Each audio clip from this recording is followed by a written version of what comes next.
Yes, good afternoon, 11th class students. Yesterday we have studied about some basic concepts of chemistry. ये आपका chapter चल रहा है और इसमें हम आज आगे आपका जो सेकंड टॉपिक है स्ट्रक्चर ऑफ एटम, इसके बारे में पढ़ेंगे. एक बार इसको मैं कंफर्म कर लेता हूँ कि यही चैप्टर है ना, केमिस्ट्री. ठीक है, some basic concepts of chemistry. Okay, audio visuals में हमने क्लासिफिकेशन ऑफ मैटर के बारे में पढ़ लिया था. क्लासिफिकेशन ऑफ मैटर के बाद में प्रॉपर्टीज ऑफ मैटर. आपकी 11th क्लास की chemistry, Hindi medium and English medium, उसके लिए हम चल रहे हैं आगे. You will learn about properties of matter and their measurement. Properties of matter के बारे में हमें आपको पढ़ाया जा रहा है. तो देखते हैं properties of As we matter क्या आता है. learned, matter is anything that has mass and occupies space. Every substance is made of matter and has. ठीक है, वे सभी वस्तुएं जो जगह घेरती हैं और जिनका आयतन होता है, उन सभी वस्तुओं को हम मैटर बोलते हैं. जैसे आइस और सॉलिड की Unique properties. Water, liquid. Ice जो है वो सॉलिड पार्ट है और वाटर जो है वो We liquid can part. classify properties as physical and chemical properties. ठीक है, अब प्रॉपर्टीज ऑफ मैटर दो टाइप की होती है, फिजिकल प्रॉपर्टीज भी और केमिकल प्रॉपर्टीज भी. ठीक है, फिजिकल प्रॉपर्टीज में वो आती हैं जैसे भौतिक अवस्थाएं, उसकी जो उसके गुण अवगुण है. केमिकल प्रॉपर्टीज में मतलब वो केमिकली जो उसकी प्रॉपर्टीज है वो आती Let's learn about them. We have with us a rubber ball. Let's see how we can describe it. देखिए, अब रबर बॉल की बात हो रही है. रबर बॉल वैसे तो सॉलिड में आता है, लेकिन इसके अंदर इसकी फिजिकल और केमिकल प्रॉपर्टीज क्या क्या होती हैं उसके बारे में हम देख रहे हैं. By looking at and feeling the ball, we can see that the ball is a solid. It is round and yellow in color. It smells like rubber and it bounces. देखिए, इसकी प्रॉपर्टीज स्टेट सॉलिड स्टेट में है, shape इसकी round shape है, colour इसका yellow है और smell इसकी रबर की तरह से आती है और फंक्शन इसका है बाउंसिंग, यानी कि ये एक बार छोड़ने पर बाउंस बैक होती है, यानी कि उछाल है इसके अंदर. Now, let's observe this block of sulfur. Sulphur की बात की We can say that sulfur is a yellow solid crystal and has a strong odor. देखो, सल्फर या हिंदी में जैसे गंधक बोलते हैं, ये सॉलिड स्टेट में होता है, कलर इसका येलो होता है और स्मेल इसकी स्ट्रॉन्ग ऑर्डर की होती है. What we saw are the physical properties of a rubber ball and sulfur. Ball और सल्फर दोनों की These physical properties can be easily seen or felt. ये चीजें तो हमें आसानी से दिख Thus, सकती we है. can say that physical properties are those properties that can be measured or observed without changing the identity. देखिए, फिजिकल प्रॉपर्टीज वो चीजें हैं जो आप आसानी से देख सकते हो, नोटिस कर सकते हो. Physical properties are those properties which can be measured और observed without changing the identity, यानी कि बिना आइडेंटिटी को चेंज किए या बिना कंपोजिशन को चेंज किए, सब्सटेंस की किसी भी चीज को चेंज किए बिना जो सीधे सीधे दिख जाती हैं, वो उसके भौतिक गुण होते हैं या फिजिकल प्रॉपर्टीज होती हैं. Or the composition of the substance. Color, length, ये एग्जांपल्स हैं फिजिकल प्रॉपर्टीज के. कलर हो गया, लेंथ हो गया, मास हो गया, एरिया हो गया. ठीक है, mass, ये इसके फिजिकल प्रॉपर्टीज के एग्जांपल हैं. texture, elasticity, odor, melting point, and boiling point are examples of physical properties. ये इसकी फिजिकल प्रॉपर्टीज के एग्जांपल हैं. ठीक है, आगे देखिए. Physical properties help us describe a substance. However, the description is not sufficient to identify a substance. For example, saying जैसे सिर्फ फिजिकल प्रॉपर्टीज के आधार पे आप सब्सटेंस को फाइंड आउट नहीं कर सकते, सब्सटेंस को आप बता नहीं सकते हो. ठीक है, that sulfur is something that is yellow and solid and has a strong odor is not a जैसे you can't justify this is sulphur. अगर आपको सिर्फ पता है कि सॉलिड क्रिस्टल है, नॉट डेफिनेट है, येलो कलर है, स्ट्रॉन्ग ऑर्डर है, तो ऐसा तो कुछ भी हो सकता है, जरूरी थोड़ी ना वो सल्फर हो.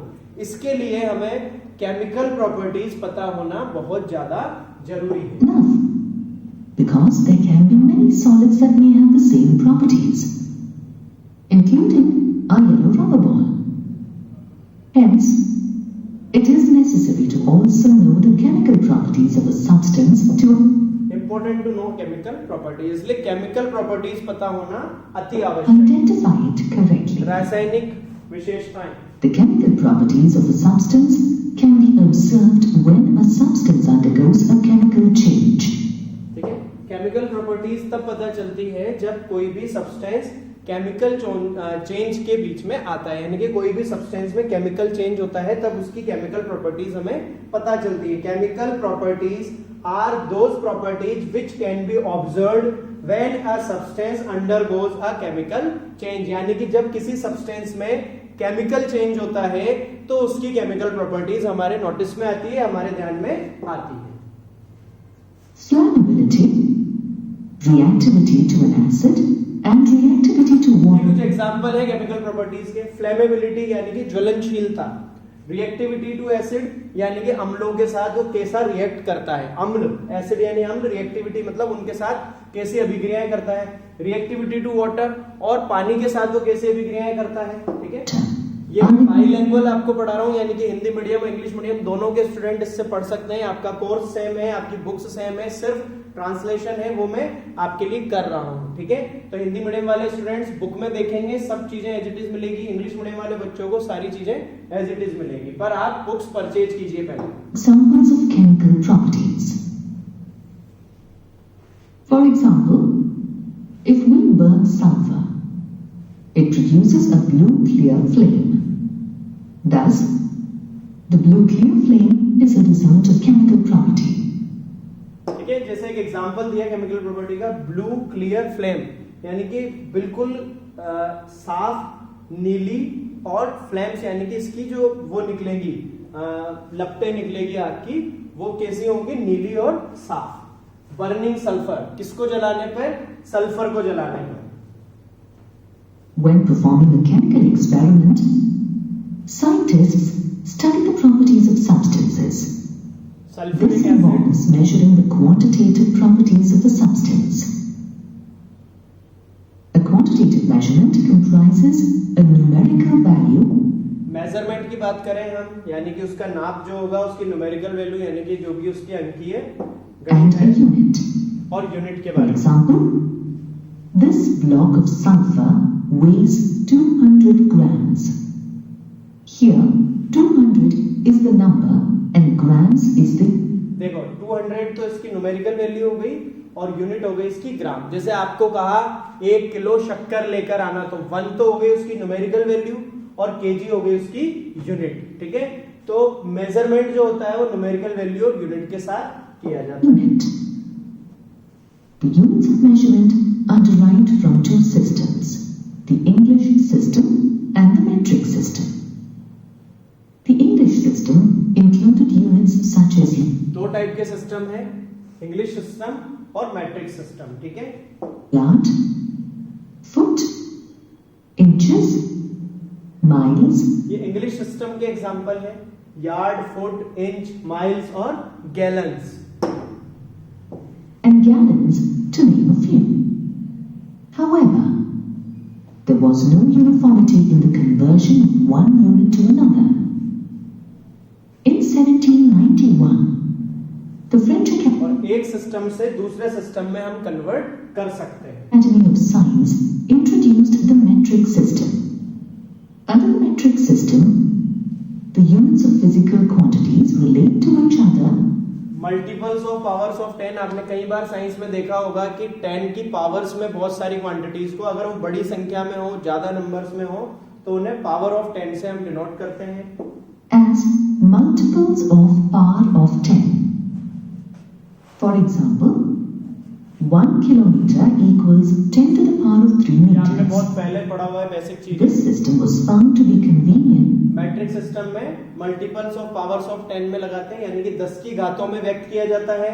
जैसे 1 kilometre equals to 10 to the power 3 metre, यानी कि 1 किलोमीटर इक्वल्स टू 10 की घात 3 metre. And hence was used worldwide. ठीक है, यहां तक का समझ में आया, आगे देखते हैं। In 1960, The metric system was improved at the General Conference of Weights and Measures to create a new system called the International System of Use.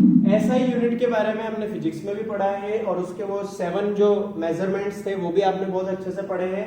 तो आपको केमिस्ट्री में भी SI यूनिट को फॉलो करना है क्योंकि ये इंटरनेशनली अप्रूव्ड है। ठीक है, 1960 में ये स्टार्ट हुई थी, which is short for System International in French. The SI unit pertains to 7. देखिए सेम चीज है जो आपने फिजिक्स में पढ़ी थी, फिजिक्स में भी मैंने ही आपको पढ़ाया था। SI यूनिट के ये 1 2 3 4 5 6 7 मेजरमेंट्स होते हैं, 7 फिजिकल क्वांटिटीज हैं जिसमें लेंथ आ रहा है मीटर में, मास आ रहा है किलोग्राम में, टाइम आ रहा है सेकंड में, इलेक्ट्रिक करंट यानी कि विद्युत धारा आ रही है आपकी एम्पियर में, थर्मोडायनेमिक टेम्परेचर आ रहा है आपका केल्विन में, अमाउंट ऑफ सब्सटेंस यानी कि तत्व की मात्रा वो आ रही है आपकी मोल में, और ल्यूमिनस इंटेंसिटी यानी कि विद्युतीय या प्रकाशीय तीव्रता वो आ रही है आपकी कैंडेला में। ठीक है, तो ये SI यूनिट आपको ध्यान रखनी है फिजिक्स में भी और केमिस्ट्री में भी। Fundamental scientific quantities. They are length measured as meter, mass measured as kilogram, time measured as second,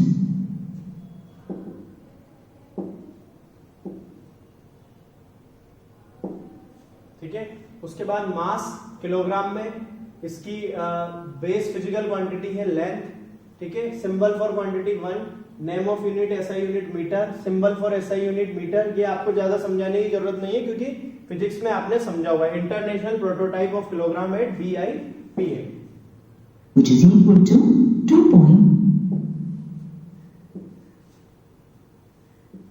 ठीक है, उसके बाद आता है टाइम। टाइम की बता रखी है पूरी, atomic clock at NIST, length mass time, ये तीनों चीजें दी हुई हैं।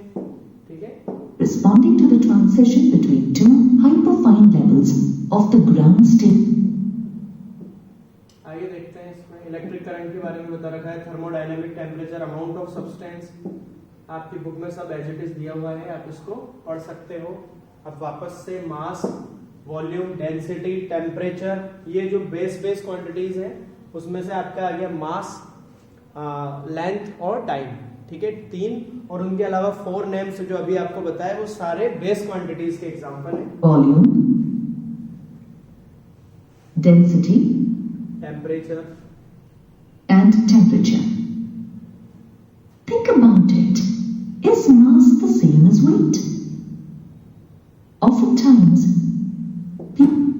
क्या मास और वेट यानी कि द्रव्यमान और भार सेम हो सकते हैं? ठीक है, तो इन दो तराजू में तौल के आपको दिखाया जा रहा है कि सेम है या अलग अलग है। people consider mass and weight to be the same things. However, that is not the case. लेकिन ये रॉन्ग Mass है। is the amount of matter present. Mass the amount of matter present in a substance, ये होता है आपका मास यानी कि द्रव्यमान, मतलब मात्रा है मैटर की किसी भी तत्व में, यानी किसी भी तत्व में कितना द्रव्य विद्यमान है उसे मास बोलते हैं। The substance. While weight is the gravity. Weight है gravitational force exerted on a substance. तो आपको समझ में आ गया भार में और द्रव्यमान में क्या फर्क है, यानी कि मास और वेट में क्या फर्क है। वेट होता है द ग्रेविटेशनल फोर्स यानी कि गुरुत्वाकर्षण बल, एक्सर्टेड यानी कि उत्पन्न किया या बाहर निकाला गया ऑन ए सब्सटेंस, किसी भी सब्सटेंस पे। तो भार और द्रव्यमान में exerted क्या on फर्क a है? substance. This implies that the mass of a substance remains constant, whereas its weight may differ from. देखिए मास है 120, लेकिन वेट हो जाएगा 120 इंटू 10, क्यों 10 आपका स्मॉल g की वैल्यू है यानी कि ग्रेविटेशनल एक्सेलरेशन की वैल्यू है, तो ये हो जाएगा 1200 न्यूटन। इसका मास है 120 kg और वेट है 200 Newton. One place to another due to change in the gravitational force. For example, a person's mass is 120. Are frequently used. And on Earth,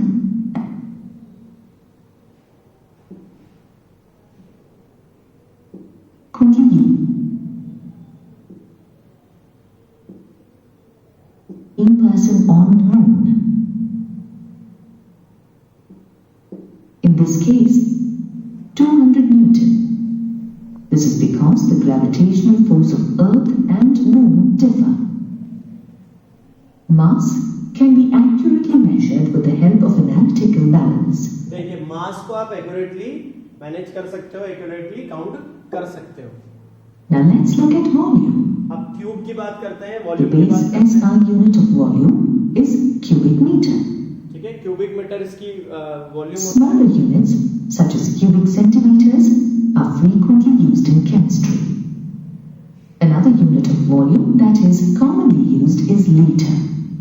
ठीक है, 1 liter equals 1 cubic decimeter or 1 litre 1 cubic decimetre equals 1000 cubic centimeter. Cubic centimetre, यानी कि आप Some of इसको the common centimetre, devices used to measure volume of liquids are the gram आप centimetre cube बोल लो इसको, या आप चाहे क्यूबिक सेंटीमीटर बोल लो। actuated cylinder, burette and pipette. Density is the amount of mass per unit volume of the substance and can be illustrated as shown. लेकिन physics में हमने डेंसिटी पढ़ा था और आपको बताया था कि आप इसको डिटेल में पढ़ोगे, तो वो डिटेल अभी आई है, इसकी थोड़ी सी डिटेल और ज्यादा आगे आएगी। SI unit of density equals to SI unit of mass per SI unit of volume equals to kilogram per metre cube equals to kilogram metre power -3। ठीक है, इस तरह से इसको डिनोट करते हैं। तो डेंसिटी का फॉर्मूला हो गया mass upon volume. The equation.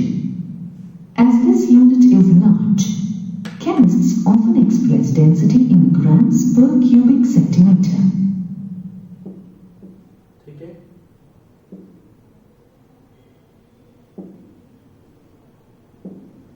Degrees Y of ये टेम्परेचर के बारे में बताया हुआ है। ठीक है, तो This module. टेम्परेचर को और बता देते हैं आपको। देखिए टेम्परेचर के बारे में बताया हुआ है 100 डिग्री सेल्सियस या 180 डिग्री फ़ारेनहाइट या 5 degree Celsius equals to 9 degree Fahrenheit. Degree Celsius equals to 5/n, degree F -32, ये आपने पहले की क्लासेस में पढ़ा हुआ है। ये फॉर्मूला भी आया हुआ है, degree Fahrenheit equals to 9/5 degree Celsius plus 32। ठीक है, ये टेम्परेचर के बारे में आपको बता दिया। You have now reached the end of this module. आपको मैं पढ़ के सुना देता हूँ। Physical properties are those properties which can be measured और observed without changing the identity, यानी कि बिना उसकी पहचान बदले जो हमें पता चल जाती हैं वो फिजिकल प्रॉपर्टीज हैं। The chemical properties of a substance can be observed when the substance undergoes a chemical change, और केमिकल प्रॉपर्टीज हमें तभी पता चलेगी जब उस सब्सटेंस में केमिकली कोई चेंज आएगा। उसके बाद mass is the amount of matter present in a substance. Mass और वेट में फर्क बताया था कि मास तो किसी भी मैटर में कितना अमाउंट, किसी भी सब्सटेंस में कितनी अमाउंट ऑफ मैटर प्रेजेंस है, जबकि वेट जो है वो gravitational force exerted on the substance है। Mass of a substance remains constant, mass जो है किसी भी सब्सटेंस का वो कांस्टेंट रहता है। डेंसिटी की आपको वैल्यू बता दी थी और टेम्परेचर की आपको बता दी थी। तो आज आपको ये चैप्टर में नोट्स बनाने हैं, पढ़ना है इसको, और कुछ भी समझ में नहीं आए तो पूछना है। Thank you very much.